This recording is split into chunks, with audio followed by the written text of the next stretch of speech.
Hey, this is Steve Morrison with Errant Adventures, and you're listening to Tale of the Manticore. The following podcast is intended for a mature audience. Listener discretion is advised.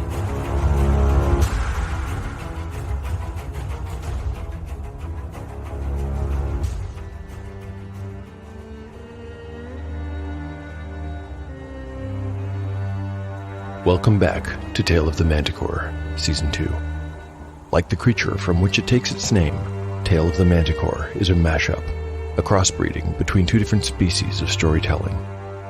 Here you will find the unpredictability of old-school RPG paper and dice games with the storycraft of a dark fantasy novel.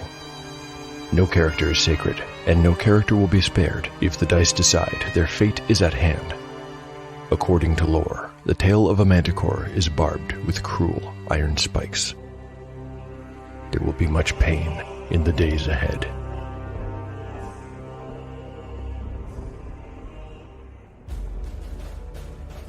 Last time on Tale of the Manticore.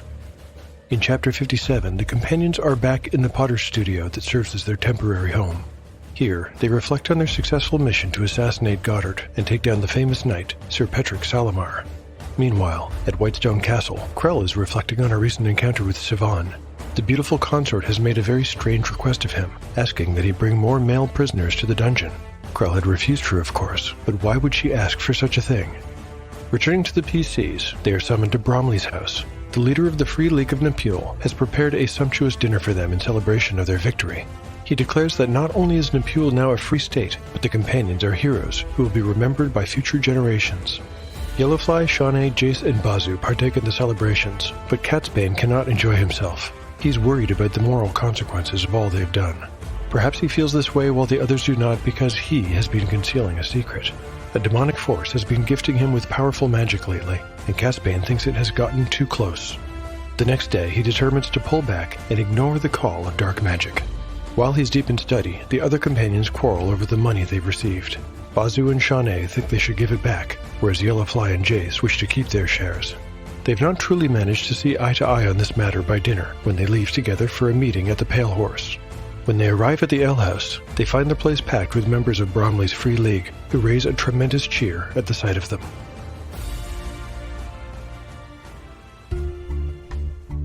Chapter 55 Part 1 Day 131 Night. Party status: Yellowfly, 25 of 30 hit points after receiving 5 hit points in healing from Bazu's Cure Light Wound spell. Shawnee, 20 of 26.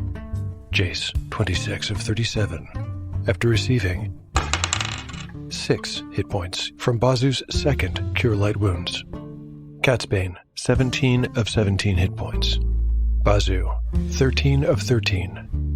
Spells available: Catsbane has memorized Magic Missile ×2, Invisibility, Mirror Image, Infravision, and Haste. Bazu has prayed for Bless. It proved to be an evening that was both heady and surreal. From the moment they arrived, they were pulled into the crowd, who continued to cheer and applaud madly. They were pushed and passed between this person and that, clapped on the back. Their hands were grabbed and shaken by dozens of men and women who named them heroes and liberators of Nepul. Drinks were forced on them as toast followed toast. Soon after their arrival, adding to the cheering and applause, a band, led by the legendary Hamnet Rattlestaff, struck up a merry tune.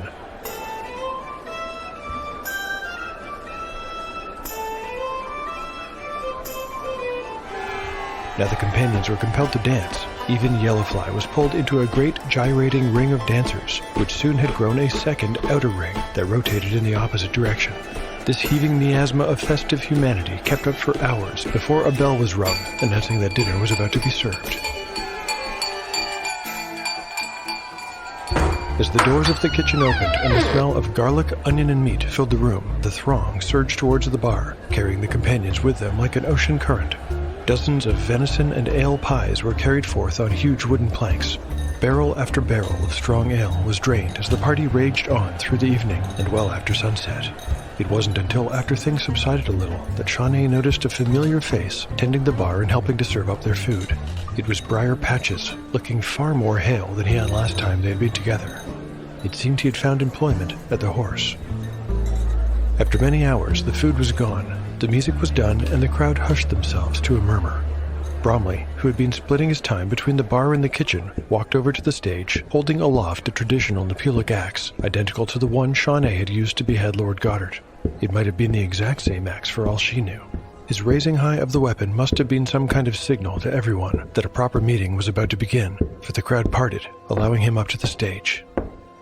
Once there, Bromley greeted the assembly and addressed them as the men and women of the Free League.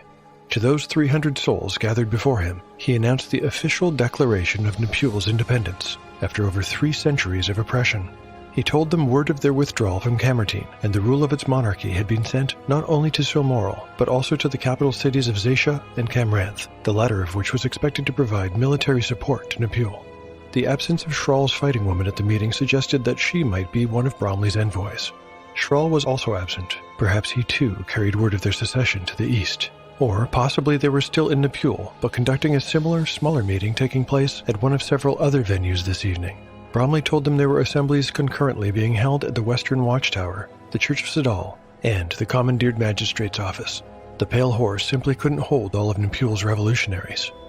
In his speech, Bromley also lauded the efforts of the companions, naming their victory in the autumn during the king's so-called 3 days of blood and justice, and their claiming of Goddard's head. Salamar's body was also on display, mounted on a rack right above the city's gate, he said. He finished with an inspiring call to the members of the Free League to redouble their efforts. War was coming, he said, and Culfrey was too prideful to accept what had happened. He would not sit idly by.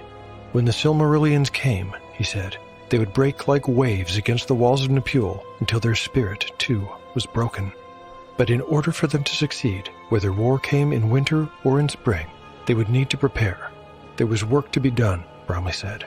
Defenses to build, weapons to forge, and food to store up. Although the matter of his speech was serious, Bromley smiled as he spoke. He projected triumph and confidence, and it was infectious. With his hand over his heart, he declared that he had never been prouder in his life to say that he was a free man of Nepul. He concluded by asking a somewhat drunk and completely unprepared Yellowfly to join him on the stage and say a few words. Once standing beside Bromley, Yellowfly looked out over the sea of hopeful faces that filled the room, wondering what to say. He decided to say nothing at all. He merely held the silverthorn over his head and drew it singingly from its scabbard. The crowd, mostly silent until then, went wild.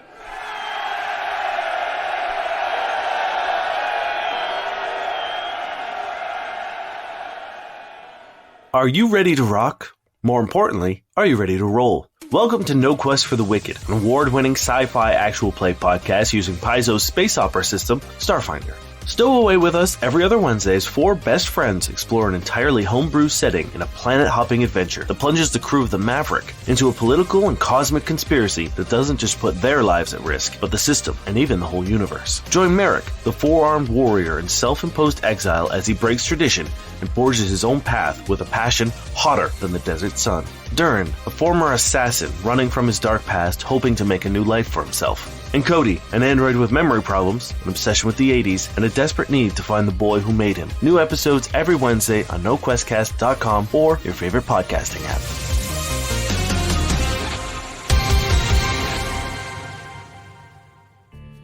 Chapter 55, Part 2, Day 131, Late Night.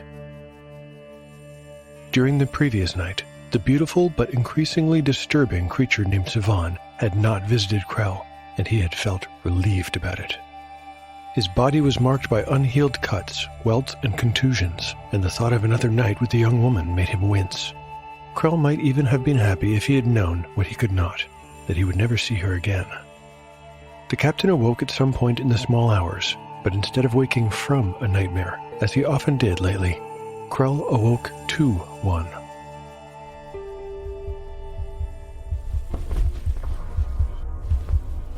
There, at the foot of his bed, was the strangest and most terrifying thing he had ever seen. Glowing with a milky light and hovering in the air, supported by no body nor any other thing, was the shriveled head of Carrick Malmar, but the face was deformed. Carrick's eyes were black pits.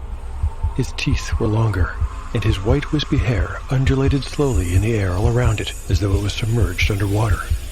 Encircling the brow was a misty gray ring of gray vapor. Krell sat up, bolt straight in bed, gasping and pulling the covers up against his chest like a frightened child. He felt the blood drain from his face. The air all around him went cold. Then the head of Carrick spoke to him. "A disloyal dog receives the lash." Krell tried to speak, but all that came out was a strangled whimper and hitching of breath. He tried to push himself back, but was already pressing hard against the headboard. There was nowhere to go. He tried to tell himself it wasn't real, only the child of his fevered imagination, but it was right in front of him. "A naughty dog sleeps on the floor." As the awful thing spoke, Krell felt himself yanked up into the air, as if by an immense and invisible hand.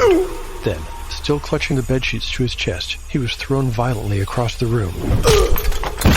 He crashed into the wall, knocking picture frames to the ground and collapsing upon the floor among their broken frames. He dropped the sheets and held up his hand in a pathetic attempt to defend himself, as the head of Carrick spoke a third time. "A naughty dog finds its own food. Guard well my castle now, or starve." Then, twin black beams, as thin as spiderwebs, shot forth from the darkened pits of Carrick's collapsed eyes. The crown of mist seemed to swirl, and the wispy hair waved in the air as though completely released from gravity. When the black beams hit Krell, he shrieked.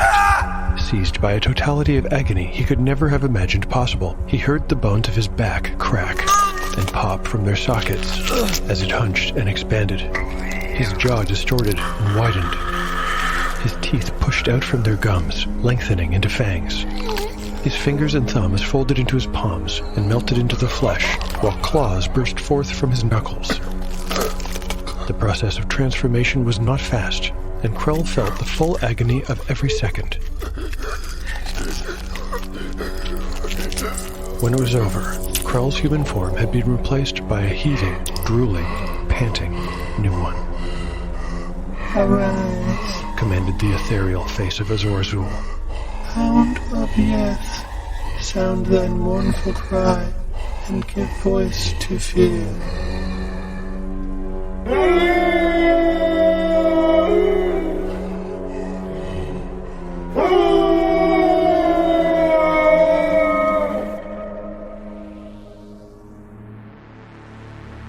It took me a while to settle on the Yeth Hound after I decided that Krell was going to undergo some kind of monstrous transformation for defying Azor Azul's will, as expressed through his succubus servant, Sivan.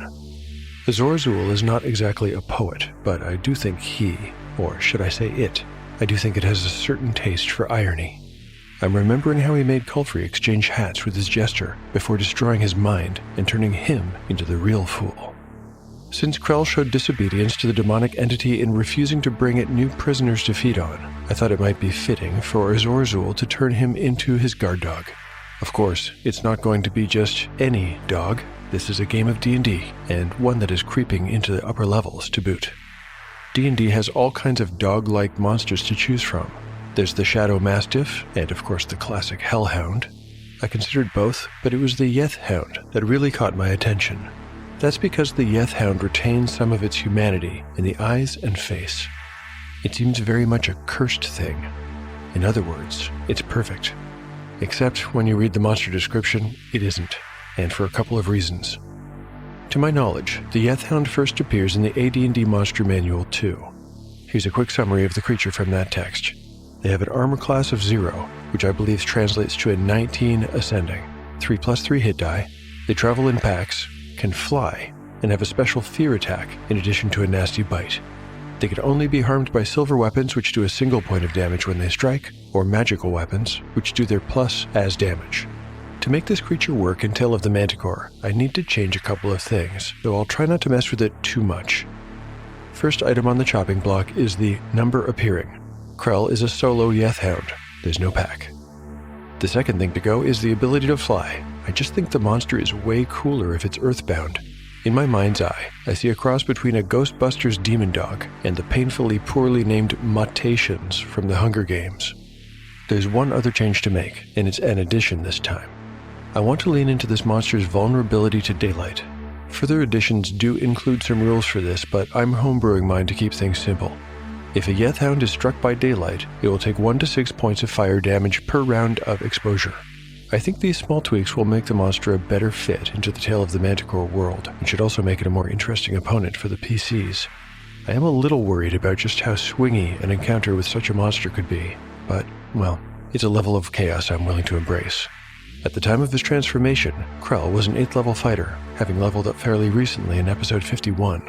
A Yethhound is only a 3+3 hit die monster, but the Polymorph Other spell stipulates that the subject retains their hit points. Krell had 27 hit points at level 7, and now I'm adding... Okay, a 3 mins out at 4, making 31 in total. That may not be so impressive for an 8th level fighter, but the Yethhound's resistance to normal and even silver and magical weapons has just turned Krell into something of a tank. The party is not going to win by fighting toe-to-toe with melee weapons, that's for sure. If they do need to get past him, they're going to have to get creative.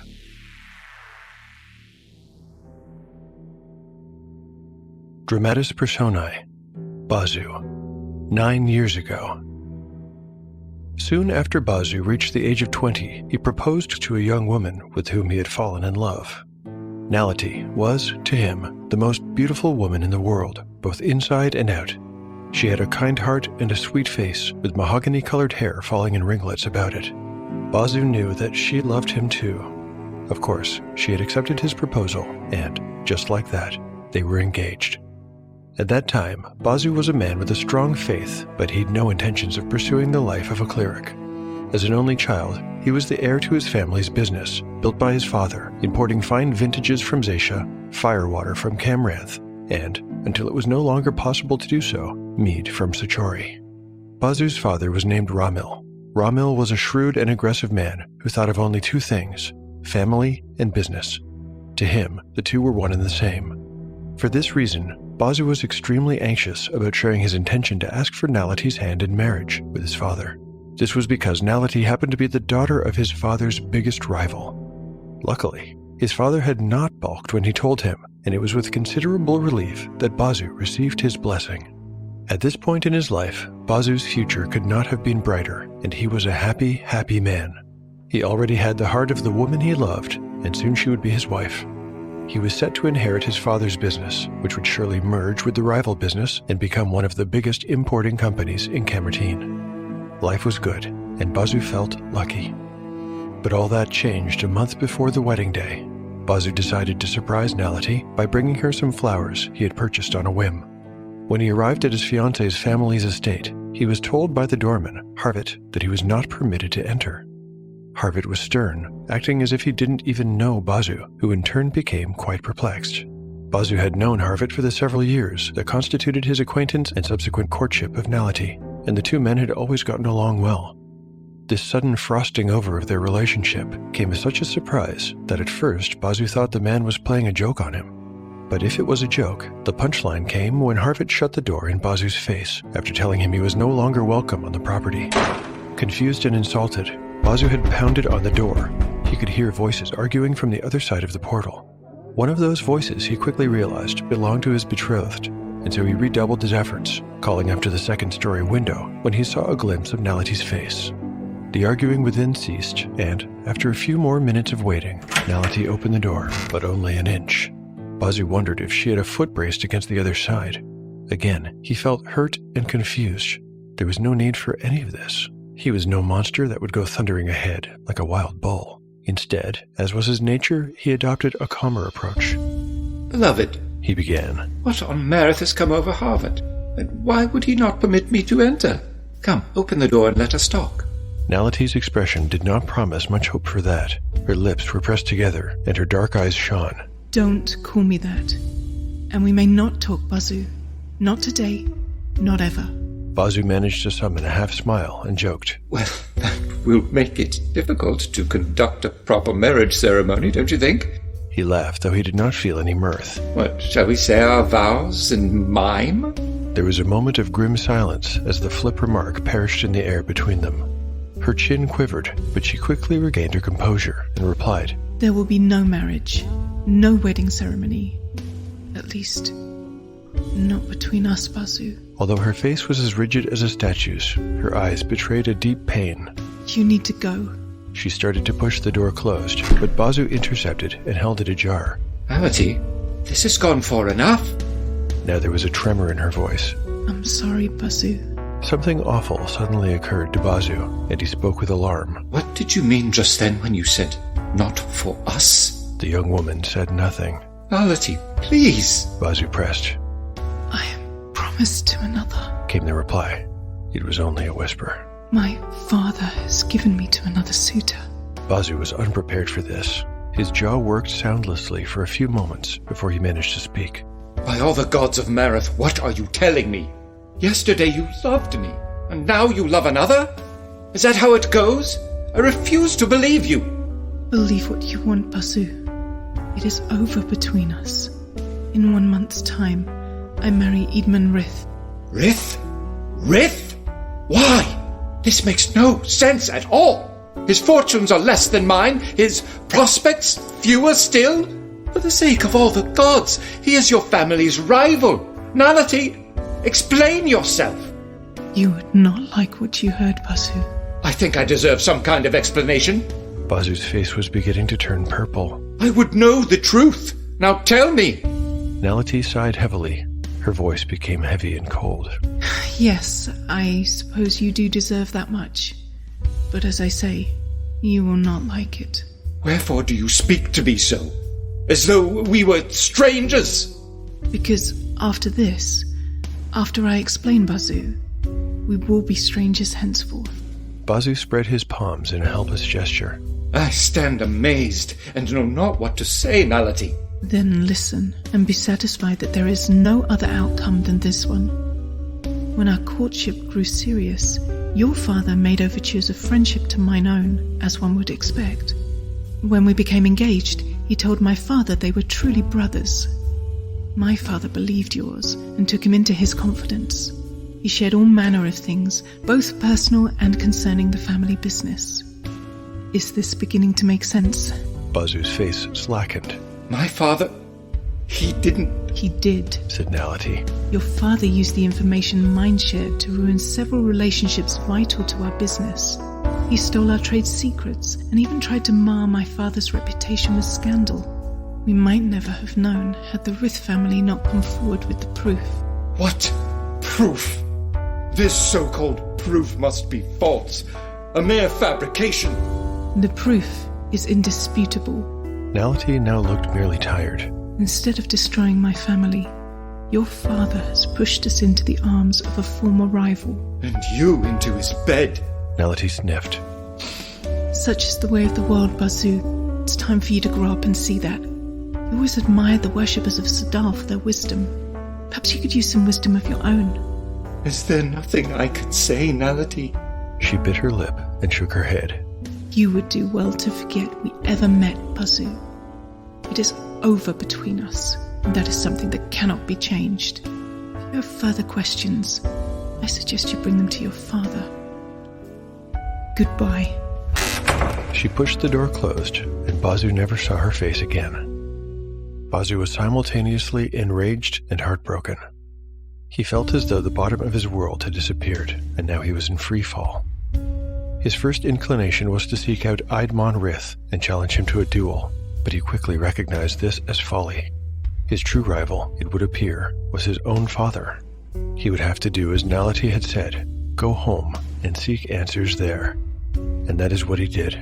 Bazu returned home and put the question to his father directly. Surprisingly, his father made no attempt to deflect or deceive. He admitted all, laughing and telling Bazu to console himself. With all the secrets he had learned from Nality's father and the business contracts he had converted to his own accounts, Bazu was now set to become one of the richest merchants' sons in Camertine. Soon he would be able to buy anything he wanted, have any woman he desired to wife or as consort, and, his father said, he would forget about Nality in a fortnight. But Bazu's father had underestimated the purity of his son's love for the young woman. Bazu flew into a rage, vowing to disown himself and join the church. Perhaps one day he would achieve actual wisdom, but if not, at least he could forever flee from a world where a handful of gold coins was worth more than all the love in a man's heart. Quite often when I'm putting the show together, I look for opportunities to end an episode on a cliffhanger. Today, though, I'm doing something different. Today, I'm ending the episode with a ray of hope and optimism. Perhaps you've already guessed that Bazu has just reached level 5. Let's get some dice and update his character sheet with some improvements. First up, new hit points. Clerics get a d6 for their hit die, though Bazu does take a -1 penalty to the roll due to his low constitution score. Rolling. A 4. Oh, that's not too bad, but the penalty will knock it down to a 3. New hit points are 16. Next are his 1 in 6 chances for stat increases. For each 6 I roll, his stat will go up by 1. Let's get into it. First up is strength. I've got a 2. How about intelligence? 5. Wisdom. Well, this one would not only be appropriate, but very useful. I've got a 1. Well, I guess that's matters of the heart for you. Dexterity. A 2. Constitution. A 6 here would also be very good. I've got a 4. Charisma. A 3. Oof. Hard luck. This is not the most spectacular level up, is it? Not a single bump. At least there's his increased ability to work divine magic. At level 5, Bazu will get 2 spells of each level 1 and 2. Our cleric is shaping up to be an important member of the party. He has an iron will, and his devotion to Sudal is strong. One thing I know, where they're going, the companions are going to need a man of unshakable faith. Happy New Year, everyone, and thank you so much for listening to Tale of the Manticore. If you enjoy the show and would like to help to support it, a New Year's resolution, say, there are lots of ways to do so. You can recommend it online or to friends. You can like and repost episode announcements on social media. You can pick up One Shot in the Dark, the Pendulum World-Building Tool, or Encyclopedia Manticorica on Drive-Thru-RPG. And finally, you can rate or review the show on your podcatcher of choice. Thanks to everyone for their support of the show. At this time, please allow me to share one of your kind reviews. This one is by CornyDog8765. Corny writes, "So good, just start with Season 1. Okay, pod addicts, put this in your ears. The host of the show would tell you to start with Season 2. Trust me, you'll be so addicted that you binge through it too fast to be satisfied. You'll go back to Season 1 anyways, so just start there." Thanks, Corny Dog, for that kind review. I admit that when I hear the early episodes from Season 1, I shake my head and wonder what I was thinking. Thankfully, my audience has been very patient with my growing pains, and I'm certainly grateful for that. End of the day, when someone named Corny Dog tells you to put something in your ears, you know it has to be good advice. Enough said. I'd also like to take a moment to thank my excellent cast of voice actors. This episode features a wonderful duet scene featuring Andrew Fling as a young Bazu and newcomer Lyric. I first heard Lyric on the excellent post-apocalyptic semi-actual play Echoes of Eschaton. If you haven't checked out E of E, you are missing out. Lyric is a regular, and Coop the GM is a fantastic storyteller, and a great audio engineer too. I'm really happy with how that flashback scene came together, so Andrew and Lyric, thank you so much. For listeners who'd like to get in touch with me, I'm at Manticore Tale on X, or Tale of the Manticore Podcast on Instagram. If you prefer email, it's taleofthemanticore@gmail.com. Finally, I keep a blog where I post all kinds of show and RPG-related stuff, like art, maps, and show notes. You can find it at taleofthemanticore.blogspot.com. The adventure will continue on the next episode of Tale of the Manticore, the story where chaos rolls. Come with us, dear viewers, on a journey full of horror, humor, and mystery, to the Regency village of Bledlow, where 3 young ladies are about to discover nothing is quite as they believed. You can follow along on YouTube and Twitch every other week, if they survive. My mother likes to be sure that we are always very presentable. In comes Talia in her underwear. If you want to talk about somebody's silly happening, Edwin's right next to you. I do miss you terribly when you go away. I'll be home soon. I promise. This is quite disturbing. Why would he have such unholy books? Have you come for my power? Sorrow. Son of Saddles.